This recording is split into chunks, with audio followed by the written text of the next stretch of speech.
মিঠা পৰশত ৰূপৰ কোঠাতেও পৰিমহী ব্যবহাৰ সঁচা সখী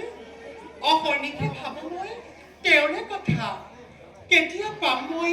তেওঁৰ বহুমহল বৈঠৰ মাজত জীৱনৰ গভীৰ প্ৰশান্তি উত্তৰ নহ'বা সখী প্ৰেম আৰু যৌৱনৰ মিঠা মদকতা কেউ যে লিখিছে বিধিয়ে সবাৰে ভাগ্যত গতিকে সকলোতে এৰি দিয়া তুমি বিধিৰ কাষত জ্ঞানগৰ্ভ কথা তুমি কৰিছা বেগত তোমাৰ মুখত এনে জ্ঞানগৰ্ভ কথা শুনি মোৰ কেনে লাগে জানা কেনে লাগে তুমি যেন মাতৃ মূৰ্তিৰ